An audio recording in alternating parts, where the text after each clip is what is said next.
नेपाल के काठमांडू में हुए प्रदर्शनों के बाद आज गुरुवार को हालात अब नियंत्रित होने की ओर बढ़ रहे हैं। वास्तव में देश में जारी अशांति के बीच नेपाली सेना ने एहतियातन राजधानी और उससे सटे इलाकों में आज भी कर्फ्यू जारी रखा है। दरअसल इस प्रदर्शन के बाद नेपाल में अंतरिम सरकार बनाने की कोशिशें तेज हो गई। नेपाली सेना के हेडक्वार्टर में बुधवार को और गुरुवार को जेन जी आंदोलन और अधिकारियों के बीच दो दौर की बातचीत हुई। पहले दौर की बातचीत बुधवार शाम को हुई थी, जिसमें कोई निर्णायक नतीजा नहीं निकल सका था। आज गुरुवार सुबह 10:30 बजे दूसरे दौर की वार्ता शुरू हुई, जिसमें सभी प्रमुख राजनीतिक दलों और नेताओं को अपनी राय देने के लिए आमंत्रित किया गया। मीडिया रिपोर्ट्स के अनुसार प्रधानमंत्री पद की दौड़ में सुशीला किर्क का नाम सामने आ रहा है। अंतिम फैसला अभी भी लंबित है। प्रदर्शन की भयावहता की बात करें तो अब तक इस अशांति में 34 लोग मारे जा चुके हैं, जबकि 1300 से ज्यादा लोग घायल हुए हैं। वास्तव में प्रदर्शनकारियों और सुरक्षा बलों के बीच जारी झड़पों ने राजधानी के कई हिस्सों को असुरक्षित बना दिया है। इस स्थिति को देखते हुए नेपाली सेना ने राजधानी और आसपास के क्षेत्रों में कर्फ्यू की अवधि बढ़ा दी है। आर्मी हेडक्वार्टर के बाहर जेनजी प्रदर्शनकारियों ने मीडिया को लाइव कवरेज करने से रोक दिया। प्रदर्शनकारियों ने पत्रकारों पर आरोप लगाया कि वे सत्ताधारी पक्ष का पक्षधर बनकर रिपोर्टिंग कर रहे हैं। वास्तव में कुछ कार्यकर्ताओं ने मीडिया को इलाके से बाहर जाने का आदेश दिया और लाइव प्रसारण पर रोक लगा दी। इस घटना के बाद नेपाली सेना ने भी सुरक्षा कारणों से पत्रकारों को क्षेत्र छोड़ने की सलाह दी, ताकि तनाव और हिंसा से बचा जा सके। देश भर की जेलों में हालात भी चिंताजनक बने हुए हैं। मीडिया रिपोर्ट्स के अनुसार नेपाल की जेलों से अब तक 14,507 कैदी फरार हो चुके हैं, जिनमें से 1,455 को पुलिस ने दोबारा पकड़ लिया है। नेपाल पुलिस प्रवक्ता और डीआईजी विनोद घिमिरे ने कहा कि ये भागे हुए कैदी जेनजी प्रदर्शनों के दौरान जेल तोड़कर और आगजनी कर भागे थे। हालांकि अभी भी 12,852 कैदी फरार हैं और 573 हिरासत में बंद हैं। लोग पुलिस कस्टडी से भाग गए। वास्तव में यह आंकड़ा इस बात को स्पष्ट करता है कि देश में कानून और व्यवस्था की स्थिति अब भी चुनौतीपूर्ण बनी हुई है। नेपाल में प्रदर्शन के कारण राजनीतिक अस्थिरता भी गहराती नजर आ रही है। दरअसल अंतरिम सरकार बनाने की प्रक्रिया में विलंब और राजनीतिक सहमति न बनने से स्थिति और जटिल होती जा रही है। कुलमान घिसिंग और सुशीला के बीच कोई निष्कर्ष नहीं निकलने के कारण देशव्यापी तनाव बरकरार है। इस पूरी परिस्थिति को देखते हुए नेपाली सेना ने कड़ी चेतावनी जारी की है कि किसी भी तरह की हिंसा और कानून व्यवस्था में दखल की स्थिति बर्दाश्त नहीं की जाएगी। वास्तव में नेपाल का राजनीतिक परिदृश्य अब बेहद संवेदनशील और अस्थिर बना हुआ है। आगे का रास्ता पूरी तरह राजनीतिक दलों, सेना और युवा आंदोलनकारियों के संवाद पर निर्भर करता है।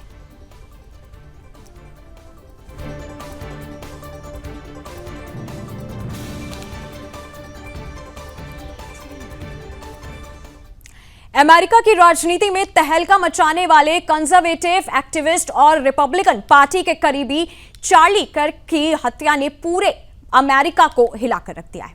यह हत्या न केवल राजनीतिक गलियारों में सनसनी बन गई है, बल्कि अमेरिका के युवाओं के बीच भी गहरी चिंता का विषय बन चुकी है।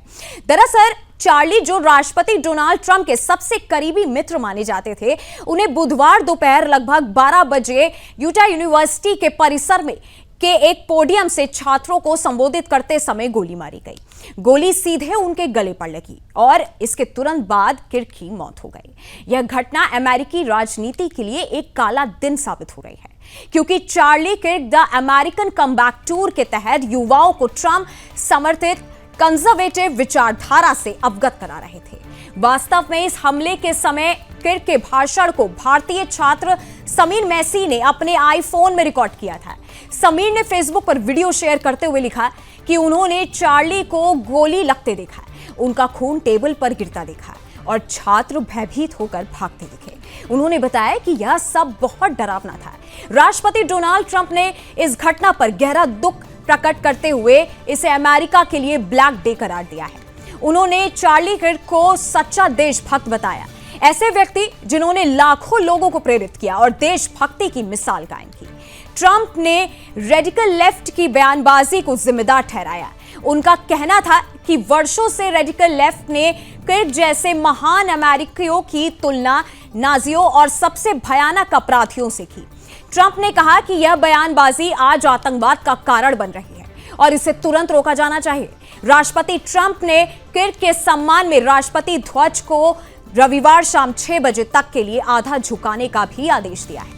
इसके साथ ही उन्होंने हत्या के पीछे शूटर को धर दबोचने के लिए डोर टू डोर तलाशी अभियान का भी ऐलान किया है। हालांकि फिलहाल किसी भी संदिग्ध को हिरासत में नहीं लिया गया है।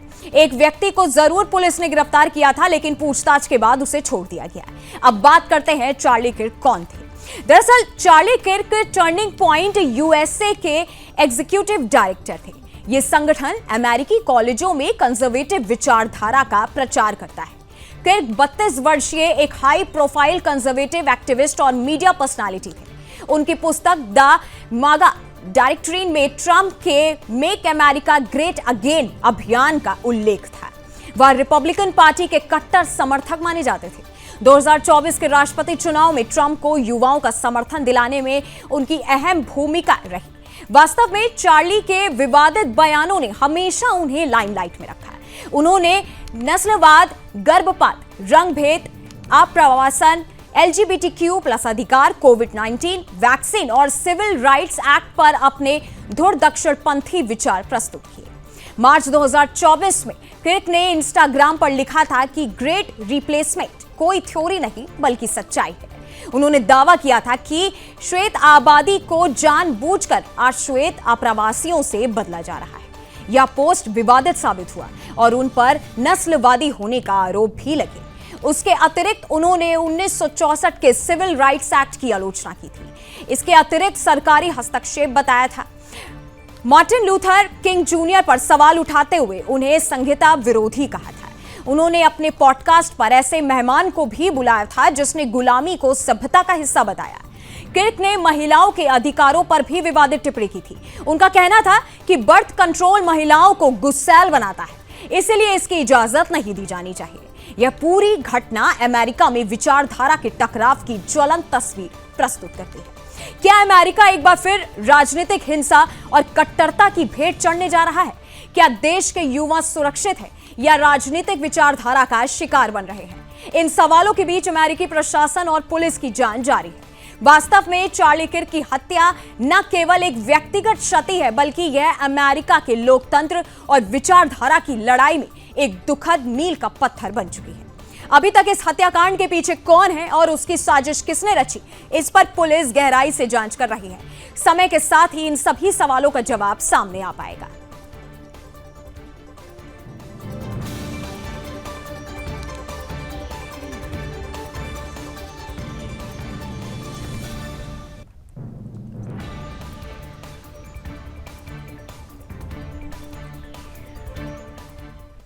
अंतर्राष्ट्रीय कूटनीति के मंच पर एक बार फिर भारत ने अपनी ताकत साबित कर दी है।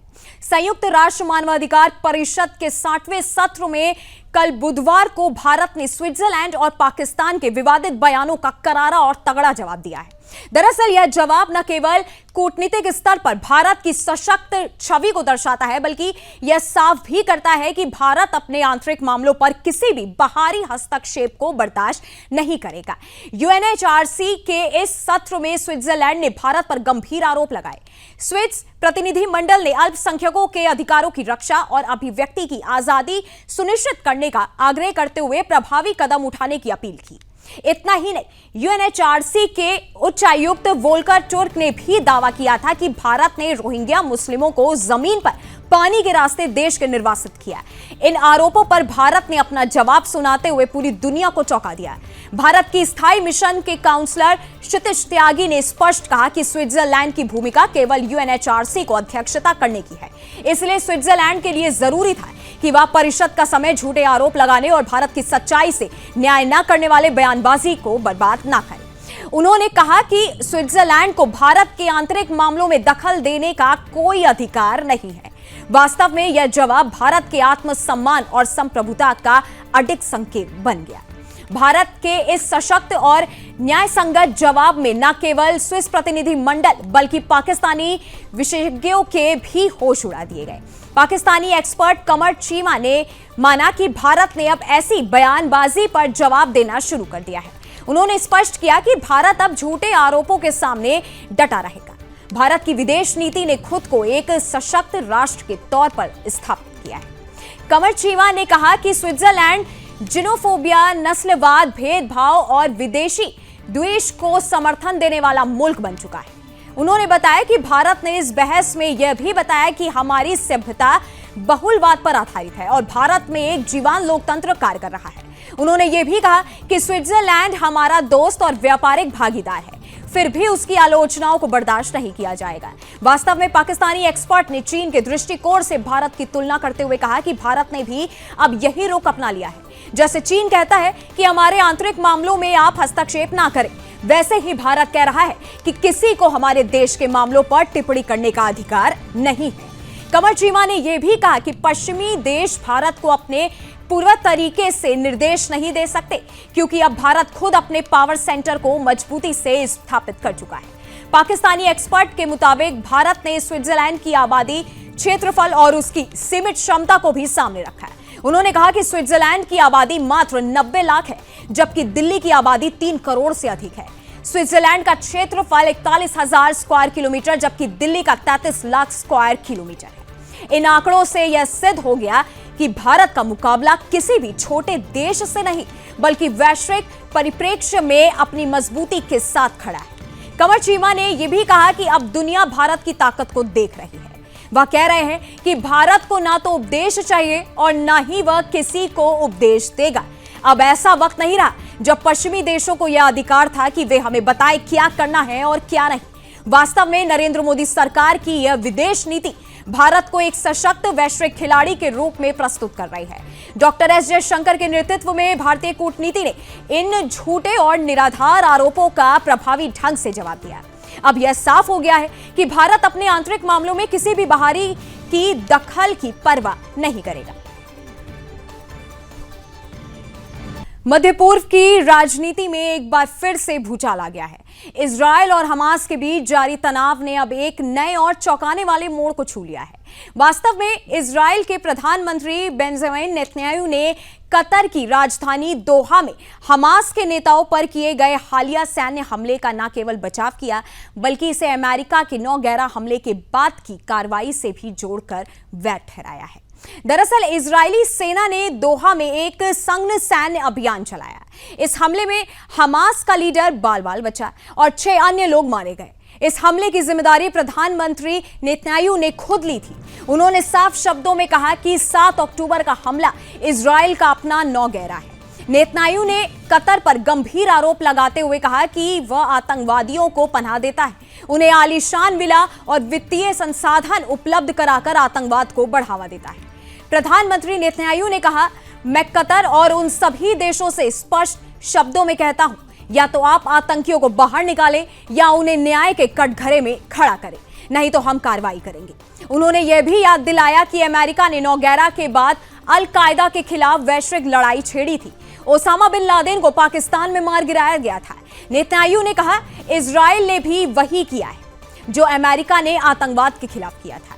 उन्होंने संयुक्त राष्ट्र सुरक्षा परिषद के उस प्रस्ताव का भी जिक्र किया जिसमें साफ तौर पर कहा गया था कि कोई भी देश आतंकवादियों को शरण नहीं दे सकता। वास्तव में नेतन्याहू ने यह भी आरोप लगाया कि कतर हमास को फंडिंग कर रहा है, इसके नेताओं को आलीशान घर और संसाधन मुहैया कराए जा रहे हैं। यह बयान न केवल कतर के लिए एक गंभीर चुनौती बन गया बल्कि वैश्विक कूटनीति में इजरायल की मजबूत स्थिति को भी उजागर कर रहा है।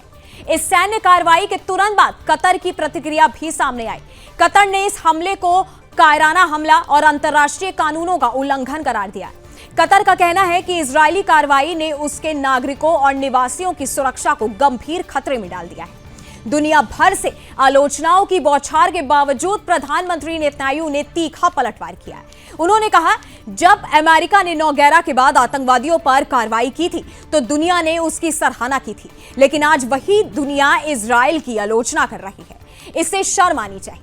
वास्तव में नेतन्याहू का यह बयान अंतर्राष्ट्रीय समुदाय को यह संदेश देने की कोशिश माना जा रहा है कि इजरायली कार्रवाई पूरी तरह से आत्मरक्षा और आतंकवाद के खिलाफ वैश्विक लड़ाई का हिस्सा है।